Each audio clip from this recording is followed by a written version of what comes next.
नमस्ते जी। ये है ऋषि उद्यान के पास में आना सागर झील, जहाँ पर देश विदेश के अनेक पक्षी आए हुए हैं। अब आपको मैं दिखाता हूँ ऋषि उद्यान के पास में स्थित आध्यात्मिक पथवे स्मार्ट सिटी के तहत इसका निर्माण हुआ है। इस पर प्रवेश करते ही यह है ऋग्वेद द्वार, यह है ऋषि उद्यान की व्यायामशाला और यह है सरस्वती भवन। पाथवे के साइड में जितने भी पोल हैं उसके ऊपर ऋषि दयानंद सरस्वती द्वारा आर्य समाज का जो द्वितीय नियम बना गया है, उसमें जितने नामों की व्याख्या आई, एक एक पोल पर एक एक नाम की व्याख्या है। जैसे कि यह है सच्चिदानंद स्वरूप, यह है निराकार, यह है सर्वशक्तिमान और व्यायामशाला के ऊपर नचिकेता द्वारा जो कहा गया है वो लिखा हुआ है। अगर आप देखेंगे तो ये है ऋषि उद्यान के बैक साइड में आना सागर और पहाड़ियों के सुरम्य वातावरण में ये बसा हुआ है। ये देखिए पक्षी आए हुए हैं, विदेशी पक्षी हैं ये दूर दूर तक आपको पानी का नज़ारा और पहाड़ियों के बीच में। आप भी यहाँ पे अवश्य पधारें एक बार। ये पूरा लंबा सा पाथवे का पूरा है। मैं आपको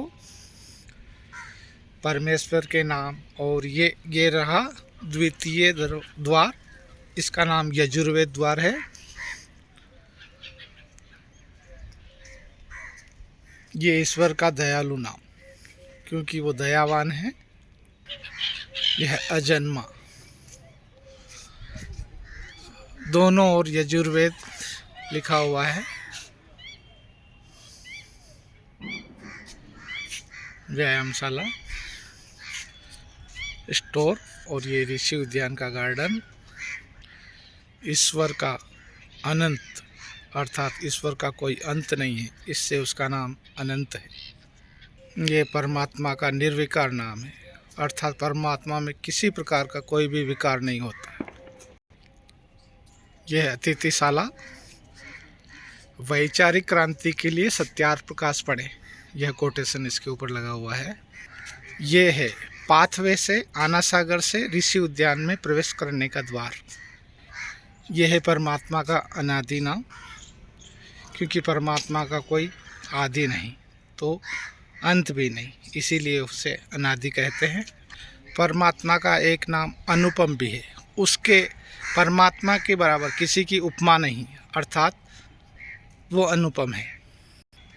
यह परमात्मा का सर्वाधार नाम, अर्थात समस्त जगत इसी के आधार रहता है, इसलिए परमात्मा को सर्वाधार कहते हैं। ये तृतीय द्वार, सामवेद द्वार। प्रत्येक पोल के ऊपर जिस नाम से जो द्वार है उसके ऊपर वेद मंत्रों की व्याख्या भी लिखी हुई है। ये देखिए सर्वेश्वर, ये परमात्मा का सर्वेश्वर नाम है। सब ऐश्वर्यों से जो पूर्ण है वो सर्वेश्वर, इसीलिए उस परमात्मा को सर्वेश्वर कहते हैं। सर्वव्यापक, अर्थात जो कण कण में रमा हुआ है, ऐसा कोई स्थान नहीं है जहाँ पर परमात्मा नहीं है, इसलिए परमात्मा को सर्वव्यापक कहते हैं। सर्वांतर्यामी, अर्थात सबकी आत्माओं में जो रमा हुआ है, इसीलिए परमात्मा को सर्वांतर्यामी कहते हैं। अजर, अर्थात जो जन्म मृत्यु से बंधन में नहीं आता है, जो अजर है, इसीलिए परमात्मा को अजर कहते हैं। अमर, परमात्मा अमर है, क्योंकि जो जन्म आदि के बंधन में नहीं आता है तो उसका न जन्म होता न मृत्यु होता, अर्थात परमात्मा अमर है। अभय, अर्थात परमात्मा को किसी से कोई भय नहीं है, उससे बड़ा कोई नहीं है, क्योंकि हमेशा भय अपने से उत्कृष्ट से लगता है। अर्थात परमात्मा अभय है, उससे बड़ा कोई नहीं है। नित्य, यह परमात्मा का नित्य नाम है। वैसे जीवात्मा को भी नित्य कहते हैं, क्योंकि वह भी हमेशा बना रहता है। पवित्र, परमात्मा से पवित्र इस संसार में कोई नहीं है, जो सबसे पवित्र है, इसलिए उसका नाम पवित्र है।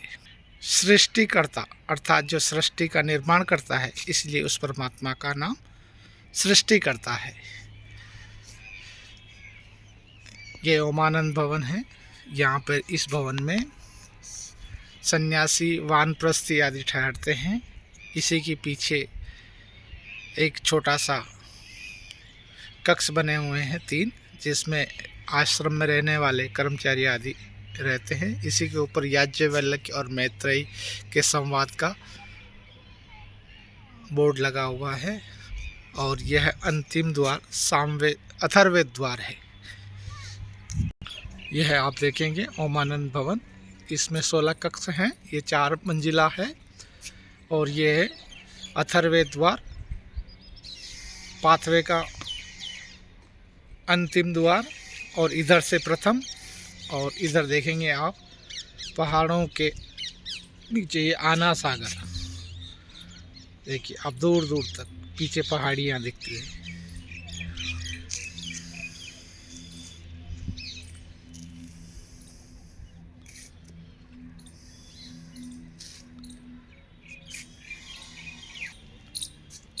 ये पीछे की तरफ से पूरा ऋषि उद्यान महर्षि दयानंद सरस्वती द्वारा स्थापित परोपकारिणी सभा द्वारा यह संचालित होता है। यहाँ पर गौशाला, गुरुकुल, अतिथि सेवा, नित्य प्रति प्रातः और सायं यज्ञ, ध्यान, उपासना आदि होती रहती है। अतिथियों के रहने के लिए विशेष भोजन आदि रहने की व्यवस्था है। और यह भी व्यवस्था पूर्ण रूप से निःशुल्क है। आश्रम में आने वाले अतिथियों के डोनेशन से यह चलता है। ऋषि उद्यान से जब पाथवे की ओर प्रस्थान करते हैं, तब ये गेट बना हुआ है। ऋषि उद्यान और पाथवे के बीच में एक स्पेस है,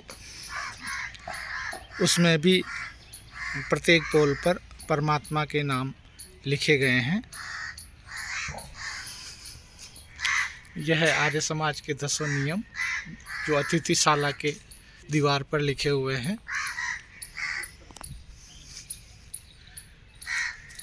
यह आना सागर का ओर का छोर है।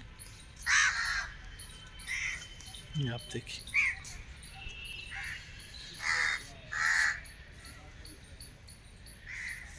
ये ऋषि उद्यान का गार्डन है, यज्ञशाला, और प्रत्येक पोल पर ईश्वर के नामों की व्याख्या। अब आपको मैं ऋषि उद्यान के अंदर का परिवेश दिखा रहा हूँ। वह काफ़ी सुरम्य स्थान है।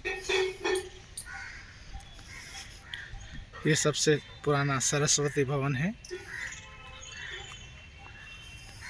सामने आपको जो दिख रहा है वो गौशाला भवन है। ये योग मंदिर भवन है, यज्ञशाला, ओमानंद भवन। आश्रम में नारियल के पेड़ भी बहुत हैं। जो अतिथि आते हैं, जब अवसर होता है तो उन्हें भी नारियल का पानी पीने को मिलता है।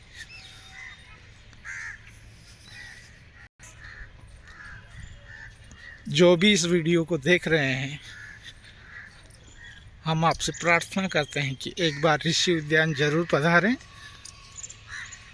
सुरम्य वातावरण में कुछ दिन यहाँ बिताएं।